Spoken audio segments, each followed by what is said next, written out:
covering all your favorite parts of the 50-yard fight. This is the Inside the Walls podcast with Zach Kyleman and Jim Bernier. Welcoming in fans of the 50-yard fight, this is the Inside the Walls podcast. Zach Kyleman in here, as always, for another edition of the show. We're at episode 94, ladies and gentlemen. We're also at the beginning of week 2 of the National Arena League season. It is time to do a preview of your next round of competition. It should be exciting ones as well. As I'm going to bring in my good old buddy, pal, and co-host, Jim Bernier, into the seat. Good to see you, my friend. How you doing? I'm over here in Birmingham, by the way, so obviously this is not the normal set, but we are here. NAL Rebound Week 2 is here, and we get to preview some newcomers to start the year, some other storylines coming into this week, but exciting football is ahead, I guarantee it. It's week 2, Empire Open, Shark Tank be rocking, Caroline's getting into business, so yeah, it's pretty exciting. Little interesting tidbits going around today, especially on social media. We will not touch that. It's a buzz. I'm just going to tell you the sources that I've talked to with my organization have blatantly told me that everything that you've heard is absolutely false. So that's where I'm getting at. We're not touching it. You know, if you know it, you know it. This is week 2. There's actually arena football being played this weekend, tomorrow exactly. 2 games on Sunday, but tomorrow night I'll be live in the tank. If people in Jacksonville are in the Shark Tank, come find me, or I'll find you. If not, I'll be on the field after the game, chatting with the players from both teams, coaches. You know, that's what I do. But yeah, week 2 is here. It's going to be pretty cool. I see that we already have 11 people online. Welcome, guys. This is a live show. Comment, questions. That's how it is. This is how we're going to do it. We got familiar faces. We got familiar places. Welcome, week 2, NAL season. Remember, ask questions if you want questions answered. We will not touch on a lot of the stuff that happened earlier today with the buzz. Just concentrate on week 2 of the National Arena League because this is football. We have actually football. And let's dive into that week 2, by the way, and we'll cut into the chase and just give you what we are going to be doing with this show, the rebound shows, that is, jumping in to game day. Sorry, you said rebound on there. It's a little impromptu, guys. We had some rush things coming in with the live. Stay with us. Yes, that's what I was meaning. It's game day. Nonetheless, it's game day. I'm in my head. Anyway, for game day shows, we're doing the power rankings just like we did last year for our preview episodes. We're going to jump right into that as we have had it, of course, for the season. Power rankings, kicking things off here, Jim. Let's dive in. I got to do some technical work. Actually, go find the graphic. Here we go. There it is. So, yeah, we kind of constructed this on the back end here for this week. Honestly, I think that this is, to me, kind of solidifies where we're at. And, again, keep in mind, not everyone has played. The majority of teams have. The only one that hasn't is the Empire. But to us, still kind of hard not to knock the Empire off the number 1 spot. We still have them as our preseason favorite right now to win or at least be in the championship. San Antonio, tough battle with Carolina. I think Carolina showed off very much, as we talked in the rebound show, what they are capable of, and that they're going to be a hard out all season. Jacksonville, after a hard fought start, at least getting a rough start, they got things sorted out, showed who that we thought they were against the West Texas Warbirds. And Fayetteville, to us, the big jumpers in this poll, they were the big surprise. They jumped to number 4 right now for us. And I think that that's well-deserved after the record-setting number of points they put up against the Orlando Predators. Well, usually in power rankings, like ladies and gentlemen, you don't realize how much we debated behind scenes between the whole crew of Inside the Walls. Should we do a power 4 or should we do all 7? Should we just do the top 2, whatever? Because it dragged some controversy or hype in the league. I say screw it. We said screw it after I just did it. I'm the one that did the 4 thing and said maybe we should. I said, you know what? Forget it, because let's have a conversation. That's what it is. Screw it. Let's have a conversation about all 7, and this fits. And I think it's definitely worth it because, West Texas, I'll admit, they had a rough go, but they can build from here. We saw what happened with San Antonio last year. Philip, who's watching with us right now, he knows exactly what we're talking about. Well, they were 7 for. I think Phil may know how far they went up last year, or I can go back in the past podcast, go look how far they went up. I think the highest they were was like 4, I think, in the power rankings at one point last year. But again, this is power rankings, and we're in professional football. Therefore, there's a playoff. So if you're in the top 4 at the end of the year, that's what counts the most. Not stupid little power rankings we do. Of course. But on the part, like the very common narrative that we got between all 4 of us, me, you, Justin, and Mason, is that Albany is number 1 until proven otherwise. They're the top team in the league, defending champions. But you can see how Fayetteville was number 7 going into our preseason power rankings. They jumped all the way up to number 4 for their impressive performance last week against the Orlando Predators. Again, West Texas, it's like prove it to me type of thing. Orlando they have pieces, they can show it, but it's inconsistency. It's basically deja vu from last season. Same thing. And Caroline's right there. They were toe to toe with San Antonio last week, and San Antonio, we had them at number 2 to start the year. Can't really drop them when you win by 1 point. Jacksonville was at 4. They went up a spot last year or this week because of their second half dominance over the West Texas Warbirds. So the power rankings are what they are. Again, it causes conversations around the league, especially with a group of people on our Discord account, especially guys Yep. like Ralph, Philip, or San Antonio contingent of people. By the way, check out that Discord. Join the conversation. Those are some of the most vocal San Antonio fans, and plus, it's a friendly reminder of why we love this sport. And also for our listeners that don't know the standings are up top on the top row. That is the current active standings. The NAL did something that really aggravates me on how they do standings. This is a shout out to the people in the standings.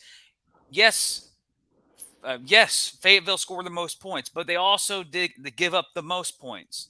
Jacksonville scored them second most points, but gave up the fewest points. Is the point differential between the teams? If you're going to have tiebreakers as point differential at the end of the year, why are you not using it in the first week of the season? It just aggravates me. But anyways, it's 1-0. Yeah. That's just one thing. But anyways, again, if you don't see the standings, if you're online or you're listening to our podcast platform, or you listen to this as pregame in Jacksonville, if you hear me walk by you and you hear me on the radio, just talk to me. I'm there. I'm for the people. We're getting close. Season's here. Well, I'm not going to be tailgating that tomorrow. Don't have the money for it. I'm just going to go eat somewhere and travel. But anyways, let's get to the actual thing here. What I was going to get to about the games this weekend. And where are me with my freaking graphics? Here we go. San Antonio, Jacksonville, of course, is Saturday. Vice Our Veteran Memorial Hearings at 7 o'clock. And tomorrow or Sunday. West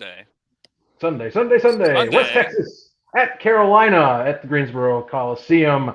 And then finally, the Predators traveling to the Empire State, playing Albany at the MVP Arena, which is, of course, one of the harder places to play. Again, Albany starting off their first home game of the season, their first game of the season, the only one that didn't get to play last week. And this week, the only one that won't be playing is Fayetteville. They get a little bye, get to prepare for their home opener at the Crown Coliseum for week 3, but still a full slate of 3 games on the docket and 2 on Sunday this time, which something we had talked about on the show. Nice one there, Ralph, with the antivirus. We are looking at that, by the way, as that solution. But anyway, something, again, we've noticed in the preseason, a lot more Sunday slate games. They've been mixing a bit up on the weekends, so this is kind of the beginnings of that now. We're seeing, 1 and then 2, kind of spreading things out, obviously venue items, but I think that was a complaint that we had on a few fans. It's not just a put them all one in together, and they are executing that. And we'll get to see a full setup of solid contests that will be competitive. We're expecting some competitive football here for sure. Let's jump into the Saturday game and get some previews on this, shall we, Jim? Let's do this thing. Oh, yes. The unbeaten battle in the Shark Tank. And I clicked the wrong one. Give me a second. It was an easy fix. This is why we have editing. That's so great. There we go. It's the unbeaten clash in the Shark Tank this Saturday as the 1-0 Jacksonville Sharks take on the San Antonio Gunslingers in Vice Our Veterans Memorial Arena. home of the Shark Tank. It's an interesting matchup. If this game is the same as last year's fireworks between these two teams, it's going to be very entertaining. Based for what I've seen so far this season between these two teams, is that Arvell was a little sluggish to start last week. Well, like a lot of quarterbacks in the arena game, week one's always the ugliest of all games, and defenses are far ahead of the offenses. Jacksonville's defense started to show themselves in the second half and dominated West Texas. Mm-hmm. Over in San Antonio, it seemed like both teams, Carolina and San Antonio, started to figure each other out. Therefore, the whole game was just sluggish throughout for the first four quarters, unlike in Jacksonville, where one team started to pull away. This is going to be a exciting matchup, in my opinion, because the last time San Antonio was in Jacksonville, we saw Superman Arvell Nelson, but this time he was with the Jacksonville Sharks and not Mm-hmm. the San Antonio Gunslingers. So it's an intriguing matchup between these two teams. It's too early to say the best offense and best defense. Right now, by stats, it's the number 3 offense taking on the number 1 defense in Jacksonville. Yeah, it's a little early that for sure. But look, here's something we're going to point out though, and I think this is a great setup for this game. First off, you got Arvell Nelson returning to the Shark Tank after last year coming in and basically reviving the Sharks season. He came in and essentially changed things over from going 0-4 and rallied the troops to get that 4th seed at the end of the year. So now you're in San Antonio, who was also, as Phil pointed out, they started 0-5, were within a few games going their way, and they could have rallied back and gotten into that 4. Kind of been like a Carolina in 2021, just wasn't enough juice in the tank.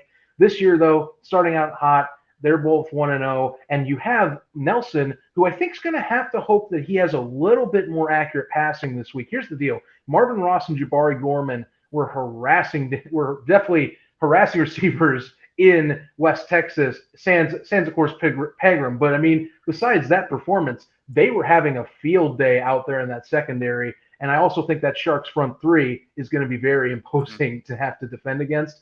Nelson has the mobility to avoid and deliver accurate passes downfield or in the short range to get guys in space. But Philip Barnett and Khalil Rashad are going to be in for an early and tough early season challenge with Gorman and Ross, guys that either all NAL or are heavy contributors last year at their respective teams, coming in and having to defend 2 of the best receivers. That matchup alone is going to be a fascinating battle in what is an offensive sport already. But if you can get any shred of defense against the Gunslingers defense isn't no slouch either. But I think that matchup in particular is fascinating. Same goes, I think, the opposite side for Solomon having to be the main dude to carry this. Who's going to step up now that Darian Townsend is out for the year? Yeah, that's a big blow by Jacksonville. You lose a guy that we had ranked in our preseason polls as the either specialist or an offensive player of the year for the NAL and Darian Townsend. That's a shame. It is a shame. 2 key battles I want to for the listeners to watch for is the hog mollies up front, the linebacker / fullback matchup. You're going to see all game. Anthony Johnson versus Pierre Turner, and also we all know about Marvin Ross. We all know about Khalil Rashad. Jabari Gorman versus Philip Barnett. I think those would be the 2 key. Don't worry about Marvin Ross and Khalil Rashad. They're both going to get their picks. They're both going to get technically touch. If it's touchdown for Marvin, he's picking it off and going somewhere else. But the key is the secondary matchups is the linebacker and the fullback matchup of the Philip Barnett versus Jabari Gorman. It's going to be an intriguing matchup. You're going to see how Jacksonville's defense played against West Texas. They frustrated Daniel Smith. This time around, you got Shakai Holiness again. If you get the Nelson, yes, maybe he was mobile like he was back in the Washington Valor days, but that's 5 years ago. He's much older now. He's more, you can say more older, more wiser, but sometimes you can get older and wiser, but those knees don't follow. That's exactly what Mason told me on Twitter one day. You can get older and wiser in this game, but your knees may not follow you. The key in my position, my opinion, in this game is those 2 key matchups between there. If whoever wins those matchups is going to win is going to start leaning towards the game, winning this game. I can see both these teams winning. I can see Jacksonville having a defense performance like they did in West Texas and just completely slow down San Antonio. And it will be another one of those, oh my God, can we get this game going? And you might see the rise of Connor Blunt in this game. Mm-hmm. He did have a better second half than he did first half against West Texas, but San Antonio's a completely different beast than West Texas.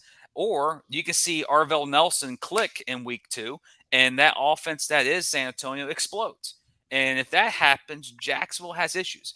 It For people who watch other football leagues out there, especially in the NFL, it's like back in the day when you played against Peyton Manning. You weren't going to stop him. But when you did stop him, you wanted your offense to eat the clock. I mean, hand off the Yes. ball and run, because Peyton Manning's going to get the ball and just go right down the field and score. I think Jacksonville has to play that similar type of style against San Antonio. If they get the ball, nickel and dime it down the field, eat as much clock, keep this game a low scoring game like in the 50s. Like And, and for, I was surprised that they scored that many points last week. I was like, this week you're going to have to do it unless we see a surprise explosion from Connor, which is very absolutely. likely can happen too because he's still a young quarterback. Well, and here's the thing with Connor. So you can't have the same start as last week. That is going to be a problem if you're placing the gunslingers. And I want to point out Ralph Judkins. Thank you for pointing these out because I was going to bring this up. Not only Arthur Hobbs, as you brought the first point, but here's the deal. Justin Alexander and Calvin Fantz, they were menaces last week against Charles McCollum. There were a lot of pressures on Charles McCollum between these two gentlemen. I mean, Alexander, remember, he was all NAL last year, was in the XFL until he wasn't. Really should be playing up there if he gets his next chance, or in another league if he does. But we're glad he's in the NAL because he's bringing exciting defensive plays. Calvin Fantz has been a workhorse for the Empire in recent years and in this league as well. That's going to be, to me, a tougher defensive front to play than last week against West Texas. And I really do wonder how much Connor is going to adjust after 1 week. Because if you can't get that down and you have Alexander and Fantz getting in your face all day, and you're going to have to, or Cody Brooks possibly protecting and getting that. I mean, that's going to be hard. That is going to be a hard adjustment to go against these guys. Hobbs definitely came out swinging last week and showed that he still is one of these top defenders in this league after having kind of an off year with being in a loaded Albany roster. And so that's the side to me, how are you going to adjust if you're Connor Blau? And for the receiving end of this thing, if they smother Cameron Solomon, who's going to get the ball besides Solomon? I think it's Jordan Smith. I think he should be your guy. I still am high on him. He did have a stud 42-yard pass reception for a touchdown against the West Texas Warbirds. That was pretty ball. And I think he's your next guy up. But you need to make sure that is established right out of the gate, because if they catch on, like Solomon, you can let one guy get a 100-yard game, but you can't let him be the only guy. And there's no way I think San Antonio allows that to happen. And if they can't find that secondary person to throw a ball to, Jacksonville might get into trouble if things get a little shaky to start like they did against West Texas. You can't do that against San Antonio. San Antonio will burn you right out of the gate this time. Oh, agreed. And one thing that Jacksonville needs to do is, unlike what Carolina didn't do against San Antonio in week 1, is capitalize on deuces. Daniel Justino is a good kicker. He was one of the best kickers last year in the league, kicking deuces. And Jacksonville, unlike San Antonio, the scoreboard does move a lot higher, so the scoreboard won't be in the way. Drew Pearson's not hitting that scoreboard this time. Exactly. But that also gives the opportunity to Drew Pearson to see him, like how he ended last year hitting deuces. So I expect the deuce and the special teams, the Nets, getting more involved in this game than they did in San Antonio or they did in West Texas. But overall, this is a 1-0 matchup, and it's very intriguing because we're entering, well, again, San Antonio won last week. That's the first time they started 1-0. Jacksonville won last week. Both these teams started 0-4, respectively, to start last season. These two teams are almost like a carbon copy from last year. They both start off bad, sluggish points in the season, and they both went on hot streaks at a certain time.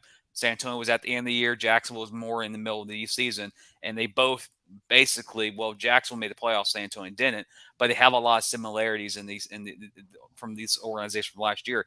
Now, new year, new season, but certain player switched hands to Arvell Nelson. But like I already said, the key things to watch out for in this game. But a bold prediction in this game. It's just a birdie. I hear it like tweeting like, what? Okay. Orlando had a good attendance? Oh, okay. Just saying. Oh, fascinating. Look at you. The Sharks have a challenger for the attendance Oh yeah. pace now. That's going to be a fun little thing to talk about this year. Is if Orlando's drawing crowds now, Shark Tank's the only. I mean, that's going to be fun too with those games later on in the year. I can't wait to see how those teams travel because both of them, those fan bases, give them props, and especially I think other ones in the league too. Like I said, like we talked about the Gunslingers. Those guys have been excellent guys. Phil definitely knows what we're talking about there. I mean, fan bases have been doing a good job so far this year. I think for the league, and I'm happy to see it. My bold prediction for the game. I think Justin Alexander and Calvin Fance get 3 sacks this game. I don't know if it's just because of Jacksonville's line, but I worry that Connor at least early on will have the same issue where it's adjusting because now you're playing an even better team in this league than West Texas. And I think Alexander and Fance are going to feast on a young QB. I think they get 3 sacks between the two. I think at least one. I think maybe they both get 1.5. More realistically, you'll get like a combo sack and both will get a solo. But I think you'll see the 3-sack game on the Gunslingers stat sheet. Will that be due to just inexperience by Connor or just the jitters of being a younger quarterback in the arena game? I think inexperience. That's my thing. Because again, West Texas, they did a solid job by themselves, and that's a new team in this league. Credit, they have Kerry Starks on their side, who also is an All NAL and Defensive Player of the Year, and he got, of course, his due last week. But I think you just have more overall pass rush talent on that front three, plus your MAC linebacker coming in there. That I think the Gunslingers do get back there more often, and they do make him a little bit, maybe not confused, but at least I think he's looking over his shoulder a little more often, and he's going to lose and buy too much time. Hey, San Antonio fans, Jacksonville Shark fans, put your bold predictions in the chat. We'll post them here. We'll do our pick 'em at the very end of the show. We don't do it today, so I know you guys want us to do pick 'ems. Of course, I got to do the check the script. I got my script.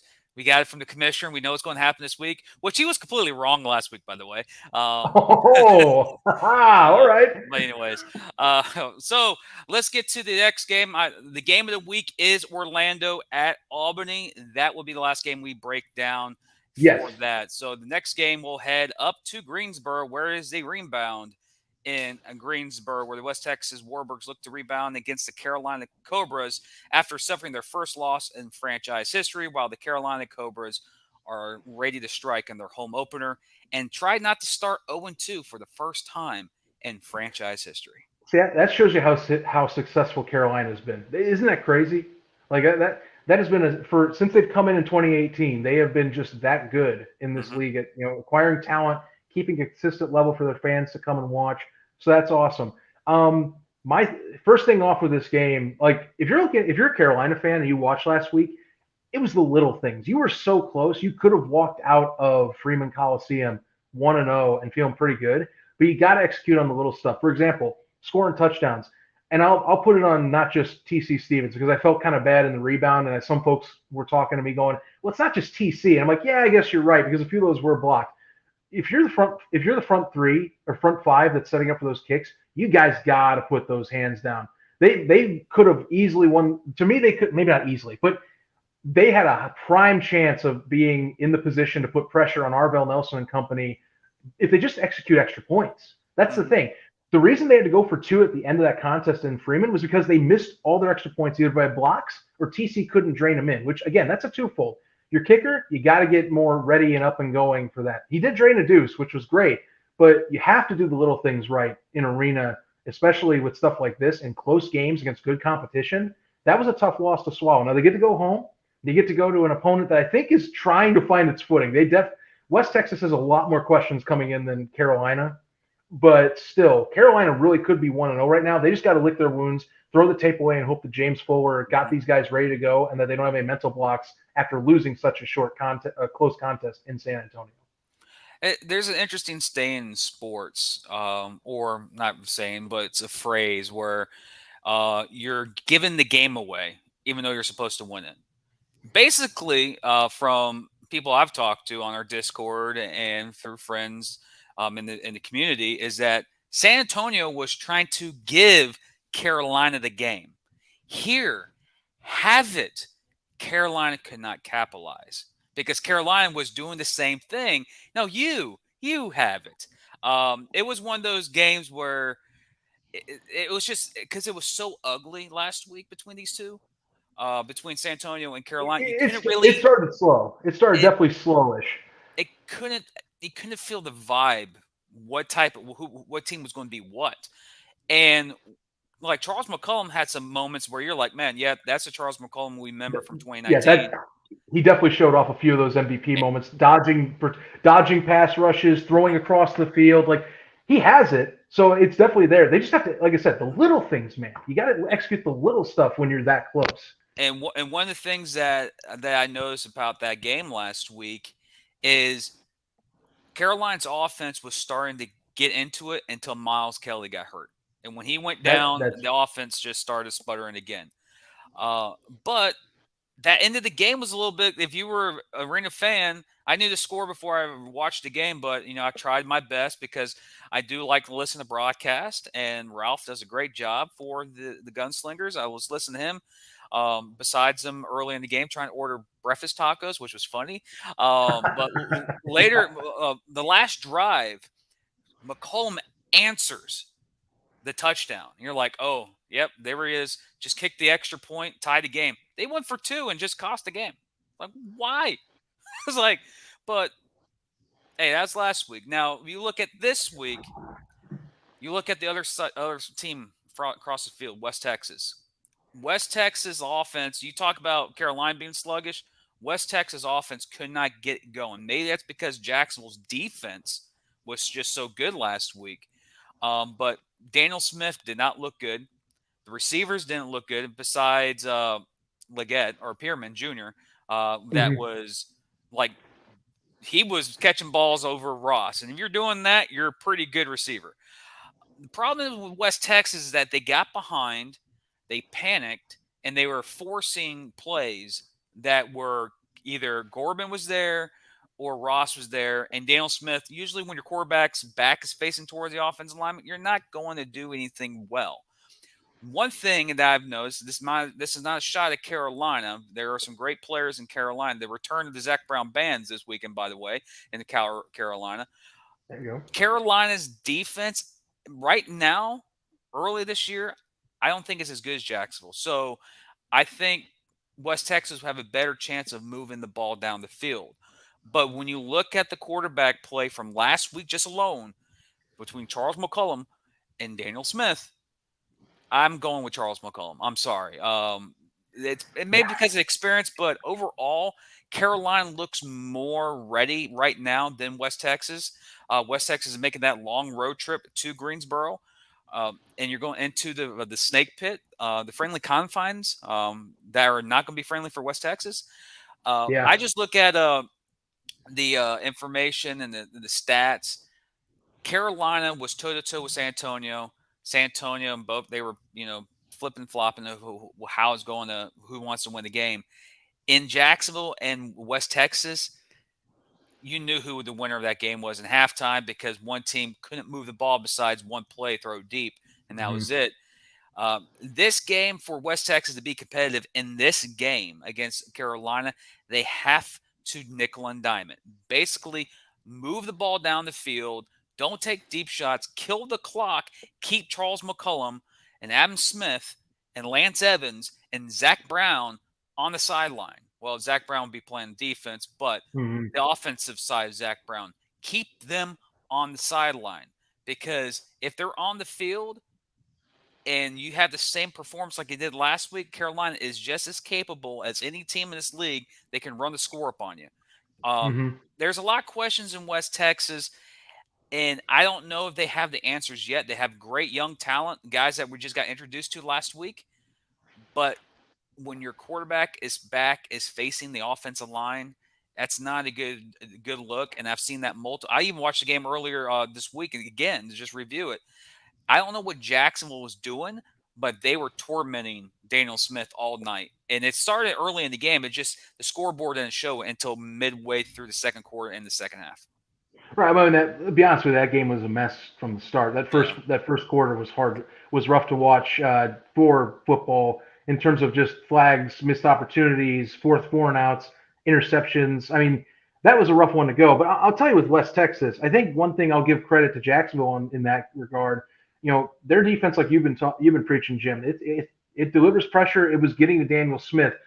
I didn't see as many of these pressures that Carolina was able to get against San Antonio last week. So Hmm. my question is, what are we going to see? Are we going to talk about that Carolina's front three was able to step up against what was having a front three in West Texas that was having a rough week? Or did West Texas have an off week against a good defensive opponent? Or are they going to be able to step up and handle what was a front three defensively for the Cobras that was not really able to do much that I could tell? So that to me is going to be a point as well. I also think Ralph bringing up a great point here. Zach Brown's absence, is bigger than we know. Again, he was suspended one game for an incident that happened last year that was kind of brought up, so he had to serve that suspension. He's back, so that's a big factor, I think, for the Carolina Cobras. You get an Iron Man guy that not only is a great rusher in this league, one of the top rushers in the NAL, but is also one of the best linebackers in the NAL that can scour the field, can make and take guys down without allowing extra yards after the catch. So this is definitely a big addition to have back. I think West Texas, though, a lot more questions for me. That's the deal, But this will be a chance I think we can evaluate their line a little bit better because I thought Carolina underperformed last week, getting pressure on Arvell Nelson anyway. To where there's questions: can they get pressure on Daniel Smith? Hmm. I think they can, but that is still remaining to be seen because week one is still kind of hard sometimes to gauge where Yeah. exactly all these units are. And again, Jacksonville, they did load up on defense. That is their bread and butter right now this season. Is Jason Gibson has a bunch of veteran guys on that side. So they did have their way eventually with Daniel Smith and company to the tune of, well, Mhm. 5 interceptions. So that definitely will go a long way. Well, also Caroline did play against a more experienced quarterback than. True. But now here's the thing. I would like to see Carolina execute on something they also failed to execute on last week. Come down with interceptions. That Yeah. they definitely left picks on the floor. And I think that you're going to have more opportunities as long as you can get pressure. I think Daniel Smith, when he has a solid line, he's a solid veteran floor player in this league. But if he's going to have to get scrambling and have to go crazy, yeah, that's when you run into trouble. That's my thing. Phil Mhm. here with the point. West Texas strikes me as another case like the Gunslingers from last year. Growing pains early with potential to be the team no one wants to play at the end of the year. And you know what? This is the NAL. Any transaction can happen as you go on. We know this. We've Guys will seen come it. up and they can change it. Yeah. So there is still a chance. Right now, though, this version of the team, still a ton of stuff they got to prove. Daniel Smith has to have a smoother week, and hopefully that line in particular has a much smoother week than they did last week, because that's going to be the difference maker if they have any shot to take out Carolina. One thing I like, I got to really research this before I say this, but I think I'm right. I think last year Daniel Smith was the quarterback for the Columbus Lions when they beat undefeated Carolina. I could be wrong, but I think Mm, it was that Darren Daniel then. Then. that was no, it was. No, it wasn't that. Well, No, because Mesa Espinoza was in for that one. was it Mason? Okay, well, then, well, we got some Mhm. 18, 19, maybe Gibson's watching, maybe someone from Columbus is watching. School me, please. I think, if not, I was going to give a lot of Shoot. credit to Daniel Smith for beating Caroline last year. But one of the intriguing, like you were mentioning, how what West Texas can do. I want to see the improvement from week 1 to week 2, like what Phil mentioned, like early season struggles and pains. Later in the year, you start catching up and probably could, that phrase, backdoor yourself in somewhere, like a backdoor of the four, possible. It's Mhm. happened. It's happened before in this league. San Antonio was did last year. Carolina did it 2 years ago. It. I want to see how Daniel Smith, with another week with his receivers, you're traveling. The crowd's against you, and the same. There's a thing I hear players, we've interviewed them before, that they play better on the road because the pressure's not on them; it's on the home team.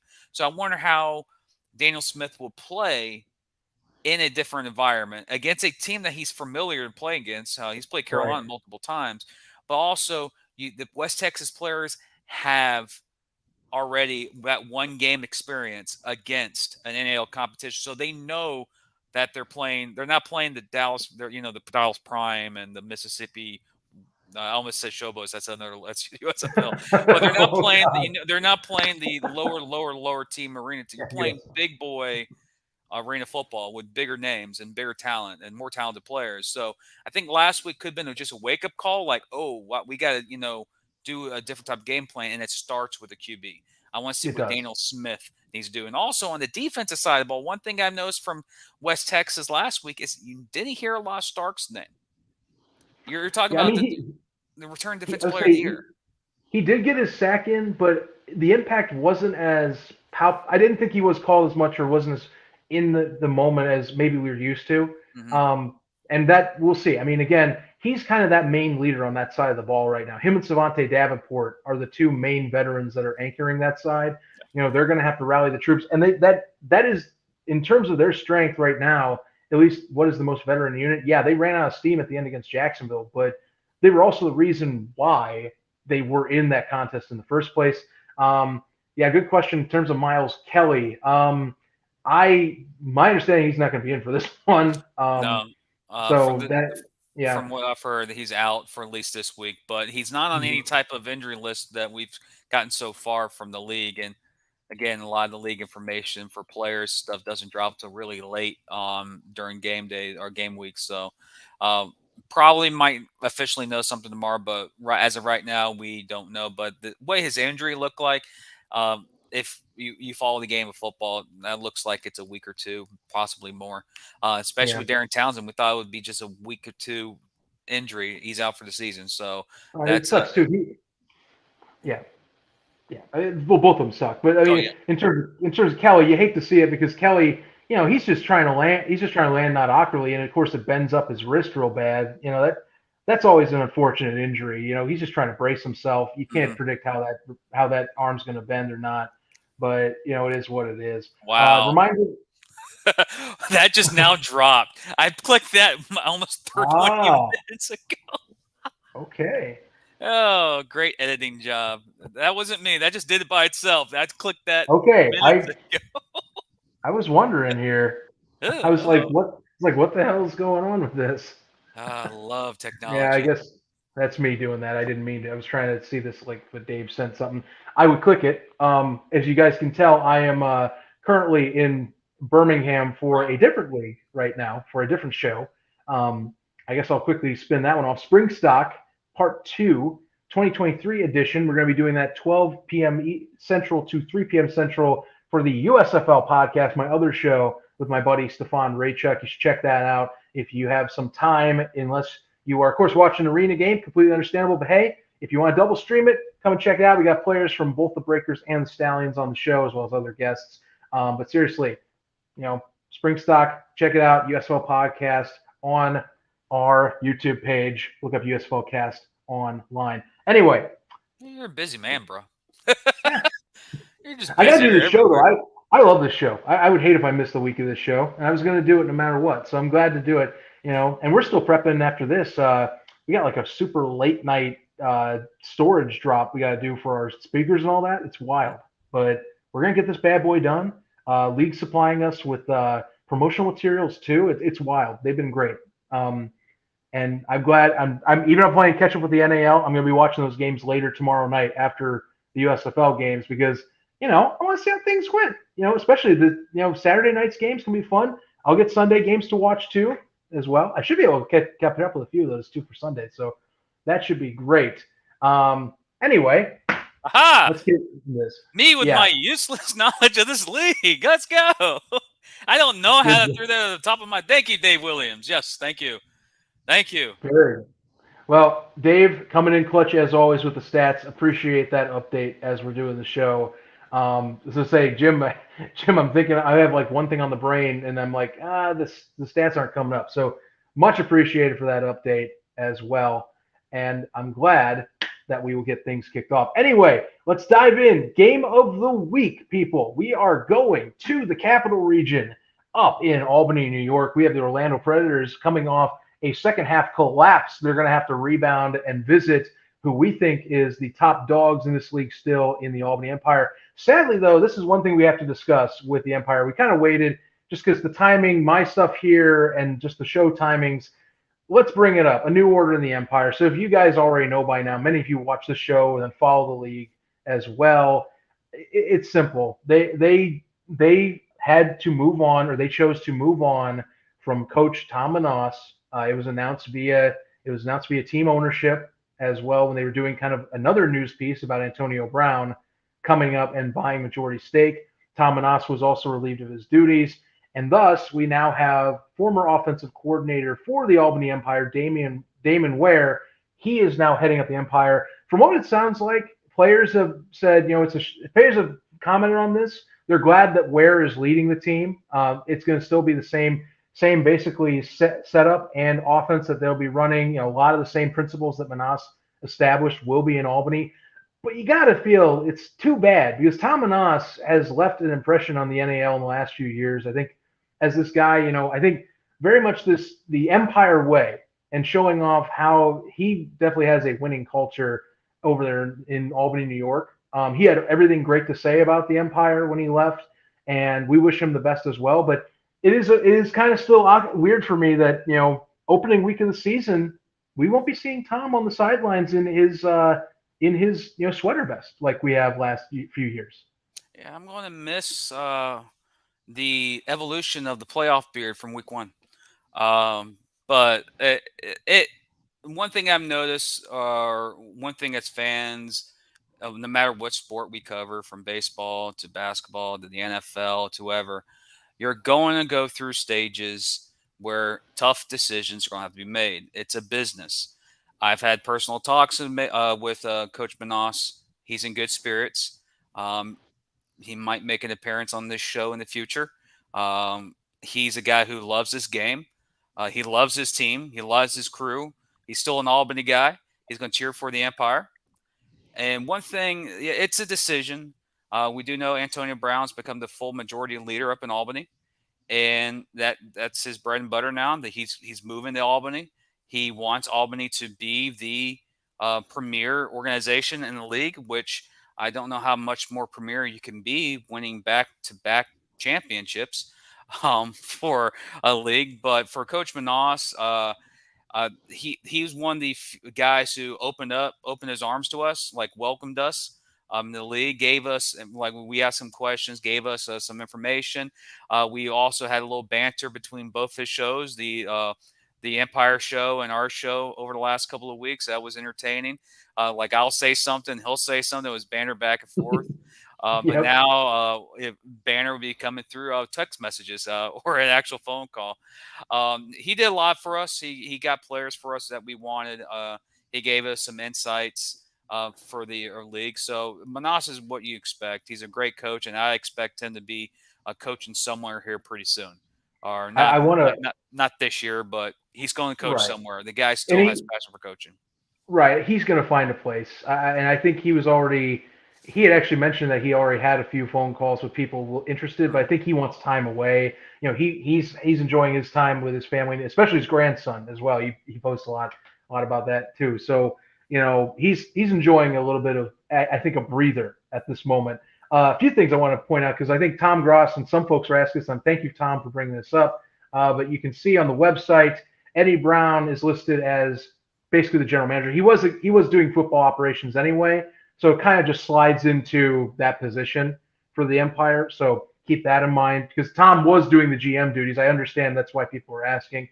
But yeah, Eddie Brown will be basically heading up those duties. Something I like from Ralph here, and I do agree, because I think Tom, we saw it with the podcast, and I think, why not? I wonder if he's on a broadcast at some point. I think it would be a great idea. Maybe we'd have to tone some things back from his podcast language, but he has a good voice for it, and he has the knowledge. I would love to see him on one of these broadcasts. I just don't know which one he would go. If it was an Empire one, it'd be kind of cool. But how soon would he do it? Would he do it? That's the thing I'd wonder. And he watches the show, so he'll let us know if he would give his thoughts on this too. We'll most likely get a message here in a couple of days or a couple of minutes, or it's going to be quick. if he has any. But I know he. I've talked to him, and I've talked to other people in the Albany organization that have. I've said a couple things to them, and they're willing to come on the show in the future to talk NAL, to talk many other things. So we have more additions to the family, of course. People, I think I saw a message earlier about where's Mason. Mason will join after they're in spring ball right now in DePaul. That's why he's not here with us. Justin will be operating our social media. So that's it. But it'd be pretty cool to have a coach come on the show if he wanted to, or another personality from Albany to come on the show. It helps us spread the game and spread the love of the arena game. And overall, for Manas, I know a lot of fans may like when the news happened, it was like a division. Like you could say, oh, there's a division happened in Albany. Just give you guys some good self-esteem. Don't get too stressed. Manas is doing fine. He is in good spirits. I texted him a couple earlier today, and he's good mood.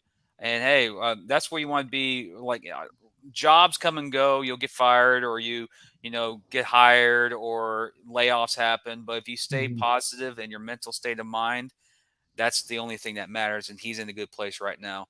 And I don't expect him to be away for a long time. And my thing is, if you're an Empire fan, again, if you have Damon Ware, who, remember, dude is one of the best offensive coordinators in this league. I definitely think that should not go understated. His system will still be there. He just has coaching duties now, and I think he can run both setups. To be honest with you, I would not be shocked. We'll find out pretty soon. But from what Tom was talking about, he thinks he set him up real well, and he was the one that recommended him as the first option as he was walking out the door. So, I think they got the right guy, at least even for an interim.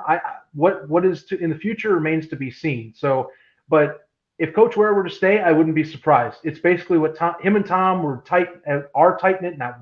They are tight knit. They're still good buddies. They did this as a joint thing when they came in here in 2021, and it's the best possible person you can have to continue what was Tom's legacy for the Empire in the Capital Region. So, good stuff, especially coming into week one. Even with the short time frame, they're lucky they had the bye week to at least get some time to take a breath and still go, all right, it's time to go to work again. And they have been. Well, of course, Damian Ware, in my opinion, is a great addition to the Albany organization. He keeps some consistency in the building. He's won championships for the Albany Empire with Manas, so there is that transition's a lot easier. And the players, from what I've gotten from all the players up there, they like him. And to keep a consistent basis and to keep the Empire way, and for them to go three-peat, I think Ware was a great pick to put as the interim head coach, and he's going to win games up in Albany. And for the Albany fans, whatever you think about Antonio Brown, if you love arena football, support the team, show up, buy tickets, because if you don't like it and don't show up, the team will go away. That's the business. That's the arena business. I will say I have been tracking tickets for that game. Full disclosure, that is like one of my secondary hobbies, is just tracking Ticketmaster for some reason. But the league, as you might have seen, the Empire added extra seating in the upper deck, which hasn't been done since the beginning of last year, which kind of shocked me and Jim. But the ticket sales they look promising. It seems like they've upturned.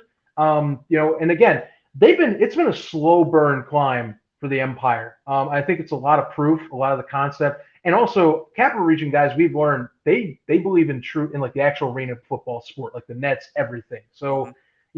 I think that's also been a thing that helps get even more people back in. And as long as you get more marketing, which, by the way, Antonio Brown and Eddie Brown, that's one thing they have on their side, is they can market. And they can definitely do more marketing, even more so now that they own the majority.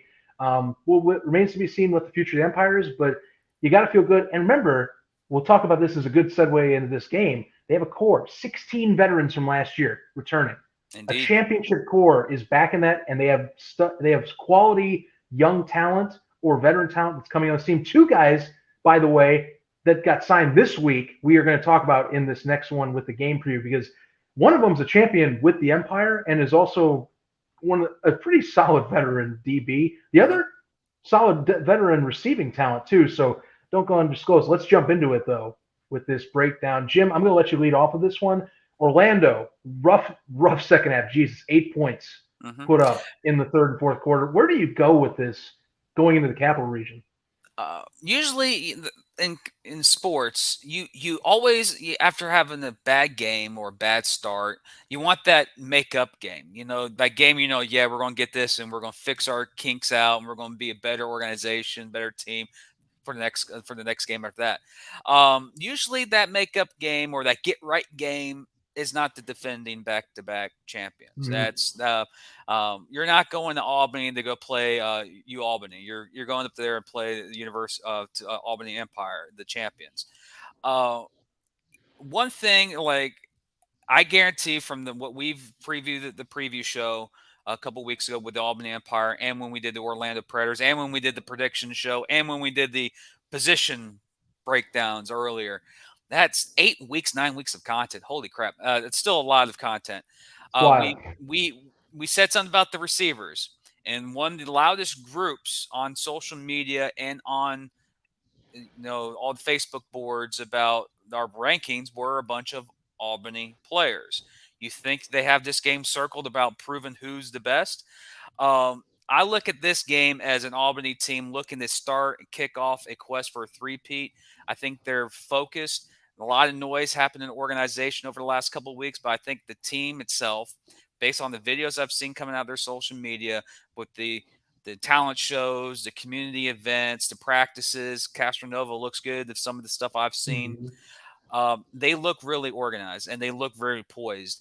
And one thing that is humbling for Albany is they play so well at home that is when you have a chance to get them at home, you have to play near perfect football. When Carolina did it to them twice last year in the regular season, they played almost near perfect football to knock them Oh off. yeah. When they made a few mistakes, they got obliterated by Albany and then the championship game. That is going to happen again. Not saying that could happen. Jake Sheehan, Lonnie Outlaw, the whole Predators organization have to play near perfect football in Albany to beat the Albany Empire. Albany is going to come in this game on a high from a championship. Banners are coming down. Home game. They've been off. This is their first game. So everyone's already played the game besides Albany. The energy in that building is going to be insane, almost like a playoff atmosphere. And if Mm-hmm. Albany is a team that strikes first in their offense with Darius Prince, with Castronova, and then you look at that defense with Nick Hag, Brandon Cisse, and Maurice Leggett. The list goes on. Holy crap! You said it. You said They're one of the names. they they have a talented team. Orlando has a talented receiving core. They have a talented team. Mm-hmm. But the same Orlando team from last week goes into Albany, you're going to have the same result. It's going to come down, in my opinion, in this game is how can Orlando limit the mistakes and play as near perfect football they can to go toe and toe with Albany. Because if you get Albany, it's either way early in the season, like last year, or when Albany's not playing their A game. And Mm-hmm. all the years I've seen, or the last couple of years I've seen under Manas and Coach Ware, Albany very rarely plays a B game. You can beat Albany, but you have to play an A while they play a B. And a home opener, banner night, that's just a recipe that it's not going to be good for the game. But it, like I mentioned in Carolina, it's going to come down to Daniel Smith.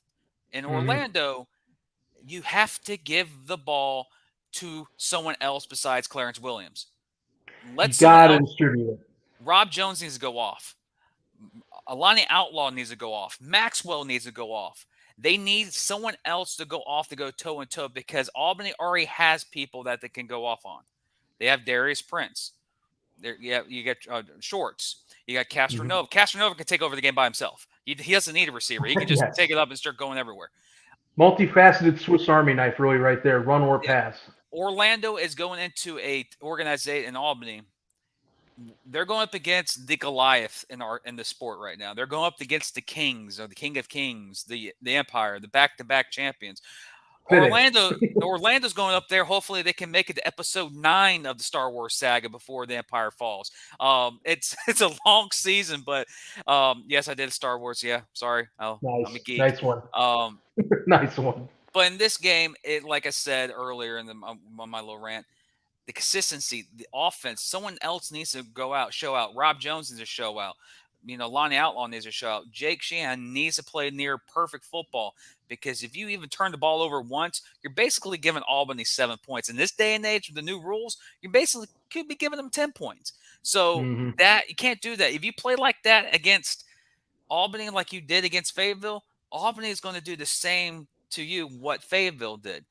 But I think Coach Walls, I think Orlando's looked at the film. They got the rust out. I think it's going to be a more competitive game, because I don't think Orlando's going to go up there and play the same type of style. I think they may figure out some mistakes. But I need to see Rob Jones go off. He went off in Jacksonville. I know he's good. He went off with the New York Streets. I know he's good. So Orlando, use him, because Clarence Williams is going Clarence Williams. Like he's legit. But for Albany's sake, play your ball. Play the Albany way. I mean, play what you're used to playing. I mean, they what else can we really talk about them in terms of what they are capable of? And again, I talk about just some of the transactions this week. They added 2 guys that I'm like, I sit here and I go, I like both of them, first off, very much so in the league, and that I have impressions of in positive light towards. First off, Maurice Leggett just being signed back onto the Empire. As a contributor with the Columbus Lions, has won championships with the Empire in years past. I mean, what else can you mention? Dude's been a veteran in this sport and has been a contributor in this sport to the nth degree. And he's a great addition, I think, for depth at the very least for the Empire. Same for Donovan Raspberry, who was let go from the Fayetteville Mustangs, which I was surprised by. But again, as we saw, the Mustangs, they have plenty of targets. They unfortunately, he was the odd man out, but he gets to go over to the Empire, which is funny. He's going to a system that, he's going to be in basically for depth, but he still is going to be, that's the thing. If you have great depth, it's going to be awesome. And yes, he did play, and you're talking Leggett, he did play in, of course, the CFL, keeping that in mind too. Had a great veteran years with them up in that league as well. But they added more talent already to a well-stacked roster. And I think for Orlando, even with a few changes to this, I look at last year's wins that at least teams got against the Empire, and there's a bit of a formula. I think this is what I believe you have to have. First off, you got to have the first possession. To me, I think you have to have the first possession. If you don't, it is what it is. Coin tosses, they happen. But to me, you got to have the first possession out of the gate. Why? Because you want to get going out of the gate. You want to be a possession ahead out of the gate. Secondly, finish with the last possession in the half. You want to make sure that if you're tied up there, be sure that you go into halftime and that you give yourself a buffer. Don't let the Empire get ahead. That's when they get a little more aggressive on defense. Third things first. If you have any opportunities, you have to be pristine on getting any defensive opportunities against the Empire. I'm talking 4 and outs, getting interceptions, forcing fumbles. You have to find some way to weasel yourself into getting one extra chance to go back down the opposite way on the turf. You have to play perfect. That's how it is. And with the Empire, you have to play perfect, and you have to play out of the gate hot, no stalls. And one thing with Orlando we saw last week, and it's the same thing that plagued him last year, Herky Walls probably knows this coming in when he was with this team. You can't have a half off like you did against Fayetteville. That is going to doom you once again. You have any bit of time off in this game, I don't think you come out of the Capital Region with a win. Carolina last year showed in multiple contests what allows you to beat the Empire formula, and you basically have to be fast and stay on the gas the entire 60 minutes. That's the only way you win. The entire 60 minutes, you get a lead, you hold the lead, and you basically match for match that energy on whatever happens on the opposite side of the field, and you just keep it going. Yes, Phil, I did say they have to play near perfect. Yes, I did say that. They have to play near perfect. One of the things I want to say about that matchup is Orlando, there's going to be times when Albany coughs up the football. It's fumble. Love the sport. You can be near perfect and fumble the football. You have to capitalize on turnovers. One thing last year that was detrimental, I hate bringing back last year games, but there was a key turnover in that game that had a flag, but we're going to talk about the turnover. That was the pivotal turning point in that game. and then Orlando got a turnover the next possession over, and then just gave the ball back to Albany. They have to capitalize on turnover, especially in Albany. This is not the friendly confines of Amway Arena. We had 7,300 No, fans it's show not. up. You're in Albany. They have a rowdy fan base. That fan base that was there in the championship game will get into you. It will play mind tricks with you. I believe it's the Section 105. I hear is one of the Yes, more rowdier sites, and I know there's Empire fans in our chat. They can correct me, but I know that at least the 105 has been brought up in some correct. circles Yeah, as yeah, like the rowdiest one over an MVP. yeah. One of the things that we had someone comment on the page earlier this week about the Darius Prince rule. Does the Darius and Prince rule is that in effect this week against in Albany? Who does Darius Prince play for? Mm-hmm. Albany. Darius Prince is going to eat. And the key situation is if Josh Jenkins is playing against him, does he slow him down? Now, in this game, like you mentioned in the past games, I said about points and how the game is going to be, like in Jacksonville, if it's a low scoring game, that favors Jacksonville. In this game, and almost to a point where I have to like literally see Orlando may have to go blow by blow with Albany, and hopefully Albany coughs up the ball or has a bad turnover or a bad penalty or something happens for them to strike. Um, that's what the feeling I'm getting in this game. Uh, but one of the key, I love matchups. One of the matchups I would love to see is Brandon Cisse, Daquan Murray, the big hogs down the line. Who wins the line of scrimmage battle in this game? That's, in my opinion, that's a key matchup. Also, Well, Maxwell versus Shorts. Well, and That's a key matchup. remember too, part of the reason that the second half in Orlando went so sour is Fayetteville started getting back at Jack Sheehan and just causing him to be completely discombobulated in Hmm. the dread zones, forcing turnovers. If if Albany does the exact same thing Fayetteville does, then that can instantly spell disaster for Orlando. Which again, they played a pretty clean first half, but Fayetteville started getting back there, started forcing Jack to throw ducks up in the air just for grabs, and that just basically summoned doom for anything Orlando was going to do second half. Albany is very much capable of doing that. Not only with, of course, Cisse, Cornelius Lewis can do that too. I mean, Oh yeah. he definitely can go back there and wreck it. Shorts or Hag, depending on how they have to go with the orientation, both of them can cause damage in the backfield. We know Nick Hag can do that for certain with the Empire. You have to make sure that you're going to be giving him a little more time consistently, though. That's the thing. First half against Fayetteville, they did a great job. Jack was able to have a clean pocket and deliver. Second half, it fell completely apart as part of the reason why that collapse happened. You got to give a clean pocket for him. He's a good QB. He can be a good QB. We saw those flashes, and that first half through the early third quarter, he definitely can throw that and deliver a clean ball to those highly talented receivers in Orlando. But you can't let that thing slip through at the very end. That is going to kill you, especially against the Empire as well. And they're going to bring the heat, without a doubt. Going to bring the heat. That's what I expect. And I just have the vision that it has to go blow by blow. Orlando has to match them point by point. Like you mentioned earlier, they have to score first. If that means hitting the deuce, that means hit the deuce. Like, find a way to stay par for par with Albany, because Albany has a team we've seen the last 2 years under Manas and most likely under Ware. Like, if you give Orlando or if you give Albany that inch of opening of showing that sign that you have, you may not have what it takes to go up against them, they will Mm-hmm. put you away. That's Albany. They've done that for the last 2 years.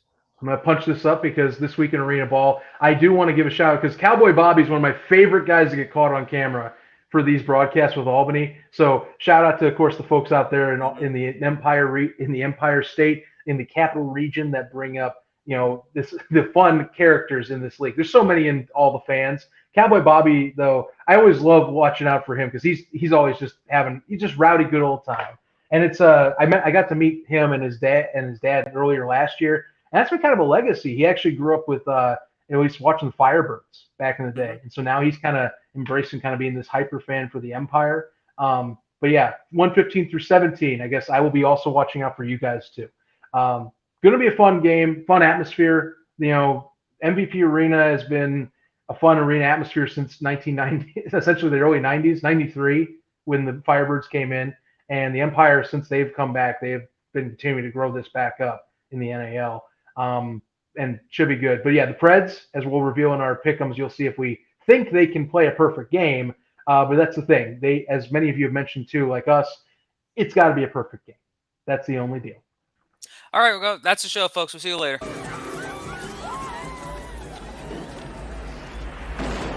Great, and the video won't work. I've never seen them act like that before. Denial can be an ugly thing. Well, we should go, Mr. Ventura. I've arranged a plane. I'll meet you at the bottom. There's still one more thing I must do before I go. Ace is right. We can't leave now. We haven't even picked. Get up here. We got to do our picks, man. It's time. It is time to draw in and let you know who we think is walking away week 2 with a victory as well. So let's get down to business here. Let's see. Back and forth is how we go on, Jim. Is that what I'm remembering from last week? Okay. So first things first, we got West Texas and Carolina sitting up top and pretty. The Warbirds visiting Greensboro Coliseum. Greensboro Coliseum is getting their first home game for the Cobras this season. Like I said, so many questions for the West Texas Warbirds. I got to go with the Carolina Cobras here with the pick. Charles McCollum already showed he still has some of that spunk he had in the last time he was with the NAL, and he's going to bring it back as well. Give me the Cobras in what should be, I think, a 2-possession win for them over there in Greensboro. You think it's 2 possessions? That's what I mean, I'm being generous. I'm going to put 2. I think that the Warbirds will play a better game this week. That's my opinion. I think the Warbirds are going to play a better game this week. I think it's going to be a lot closer than 2 possessions, in my opinion. I think this is going to be a type of sluggish team. I think this is a type of game where it could be a get-right game for Carolina. The determining factor in this game is going to happen early in the game, like literally within the first 10 minutes. Is West Texas worth getting there to be competitive in this game? It's going to be that type of game. You know what? I'm going to do it. I'm going to do it. Yes, I am going to do it. No, I'm going to stay with Carolina. I'm going to stay with Carolina here for this matchup. So, yeah. You with these swerves. It's always going to come on. Every week, you have to have one. It's not, Jim, you're not yourself if you don't swerve at least once a week. No, yep, true. Good point. All right, folks, going on over San Antonio. They had a close finish against the Cobras that we just mentioned. They're going to the Shark Tank. Shark Tank looking like going to be a packed crowd as always out there in Jacksonville at the Five-Star Memorial Coliseum. Again, here's the thing. It really is going to come down to QB play, I think, for the Sharks. Does Connor Blau get a little more settled down against a much better gunslingers opponent coming into the Shark Tank? He does have the Shark faithful behind him for this game. However, I got to go with the gunslingers for this one. I think that Connor Blau is going to get a little overwhelmed with Justin Alexander and Calvin Fantz coming around the edges. And personally, I think there's just too much talent in SA that's going to overwhelm them at least in the end. I think it'll be closer than some people think.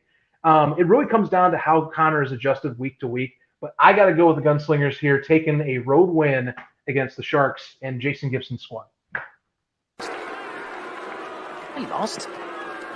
Wait a minute, I'm not supposed to lose. Let me see the script. Yes. I usually do it for games of the week, but, checking the script, I got to do it for my hometown team. Yes, I see chats. Like, bless the chats. Jim is going to pick the Sharks. Jim's going to pick the Sharks. I see Phil. I see you. I see the bias. Jim's the bias. Jacksonville, my hometown, my home arena. I'll be there live. I'm not The Rock. I'm trying not to be like The Rock. But anyways, this game is good. Ladies and gentlemen, boys and girls. No, I ain't doing DX either. Checking this script in this game. I'm seeing it right here. I see visually right here. Chris has printed it out right here how the game is going to end. Basically, the game is going to come down to an offensive struggle between two teams. Jacksonville with a good defense. San Antonio with a good defense. It says right here, and I know people are saying, man, Jim is just going to pick the Sharks because he's a Shark bias. You know what? I'm not going to be that type of fan. I'm not that biased. Yes, Phil, you can eat my words. I'm not going to pick the Jacksonville Sharks this week. But what I'm kidding. The script says otherwise. Sharks he pulled found off an upset. Will knock someone had a off. typo on that. Someone had a typo on that script, I see, because you definitely sounded like you were thinking that. The script says San Antonio, but I'm not going to pick San Antonio. I'm not a true Shark fan without picking my boys. Oh, crud. For me, I think Sharks pull off the win because of a Marvin Ross interception, Mm. probably a pick six. But I think this game's going to come down to a nail biter again, like it did the last 2 times. So yes, that's me being a fan, Phil. I've love to respect, man, but if I'm not a fan, I got to pick my my Sharks. But Well, folks, that means that this is the first game that will set in bragging rights for who's taking the lead come next week, because we are 3-0 apiece. We picked the same thing, so looks like we're going to have a little bit of talking. Someone's going to be talking smack talk next week between you and I. I know it. And that's maybe that's the only split, maybe not. We're going to find out right now in the game of the week. Predators traveling to the Capital Region to take on the 2-time defending champs in the NAL here, the Albany Empire, trying to defend and get to a three-peat in the NAL, their 4th championship in 5 years as well. Jesus, that's amazing. Just think about how amazing that has been for a streak for the Empire faithful. Look, I'm going to tell it and spill it here. Do I think that the Preds have a perfect game? Do I think that the Orlando Predators will come out swinging and play all 4 quarters? No, I don't think so. And actually, this is a challenge to the Preds as a roster. Here's the thing, guys. I want to see a full game. I haven't seen a full game for the Preds in a while now. Play 4 quarters. Let me see 4 quarters of competition where you are basically right in the thick of it till the very end here. Because last year, this trend since the end of last season at the back half has not continued to go that way. So I don't got the Preds. I got the Empire, and I think that the Preds are going to fall apart at least in one of 4 quarters that will allow the Predators to win by probably 2 possessions. To be frank, I don't think this will be a 1-possession game, and I'm not just using 2 as a default. I do think this will be a 2-possession contest, and that the Preds will just not find a way to score in one of these quarters. It's been a trend. Give me the Empire. It's a trend that is very. If you're a betting man, you'll bet this trend. It's easy money if you're voting for betting for the Empire, not voting. That's a different thing. But betting on the Empire. This game, like I mentioned before, Orlando has to play near perfect against Albany. Albany, if they're playing their best game, you literally have to hope to God something happens. The energy that I'm feeling in Albany right now for the players wise, they're focused. And from the conversations I had with Manas and from the conversations I've had with other players and other coaches around the league, Albany right now, the reason why they're number 1 in our power rankings, they're the defending champions, they're home. I think they're going to be I think they're going to feed off the energy of the crowd. I think they're going to move the ball down the field successfully. I think Orlando stays toe-to-toe with them all the way to probably midway through the 3rd quarter, but Orlando makes the key mistake that leads to the opening that Albany needs to pull away in this game. I see a game just like Jacksonville, West Texas last week, where it's close for majority of the game until the better team with a more talented defense will pull away. But also, I don't think it's going to be nowhere near as ugly as last week against Fayetteville. I think Albany does win this game. I think Albany wins probably by 10 points, 12 points, but it's going to be a very competitive game all the way to the very end, where the Albany Empire will pull away in the 4th quarter and pull to the first. Okay. So that means we're going to have one deciding game this week. If you guys are going to tune into any of them, then I would say that's the one. I think if you want to see how we're going to be talking next week in terms of the rebound and getting at each other. Otherwise, like I said, should be pretty competitive. I think, like I said, West Texas last week, they're going to come out, and I think they'll swing a lot harder than last week. I think Orlando, as you and I have talked, there is potential there that they can keep up, but time will tell. Trends will tell, too. Can they buck some trends as well? And we will find out soon. Folks, it has been a pleasure to have you on for another edition. If you're watching as a pregame, thank you. Thanks for being patient with us as well this week. It's a little different. We'll be back to a normal studio setting next week as well. And check out some NAL action, too. You're going to enjoy it. And spread the word. Remember, we're trying to grow the game. Let your friends know. Tell them about arena football. It's not dead. It is fully alive and kicking, and it kicks ass, too. I'm not afraid to say that. So, folks, without further ado, I'm just saying thank you for tuning in. And remember, I am going to spring stock to do the USFL. Yes, I do 2 shows. I am a double duty guy. I love both these leagues just as equally. And if the NAL wants to give me a T-shirt, send me a T-shirt. I need a logo T-shirt. I don't have it. That's why I'm not wearing an NAL T-shirt. I see these chats. Yeah. I know what you're complaining about. I love the NAL as much as any other league, like the USFL as well. It is the best arena league in the country, and it's like the USFL is the best spring football league, in my opinion, in the country too, at least in my opinion. That could be changed. Some people agree, some people don't. It's my opinion. That's what I got. Give me an NAL shirt, and I'm done talking. Mic drop, I'm out. How dare you! I thought you were going to say something. How dare you!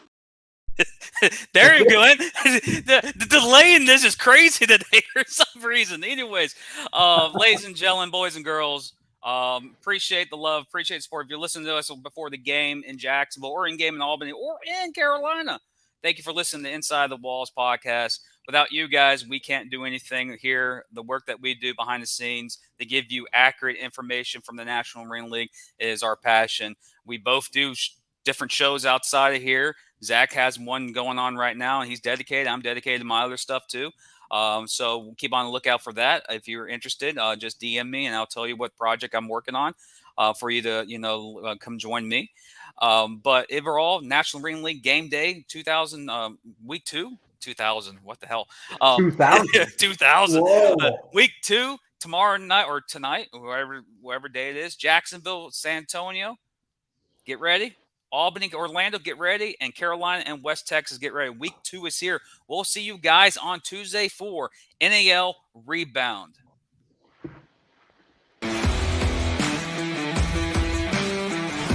Covering all your favorite parts of the 50-yard fight. This is the Inside the Walls podcast with Zach Heilman and Jim Bernier.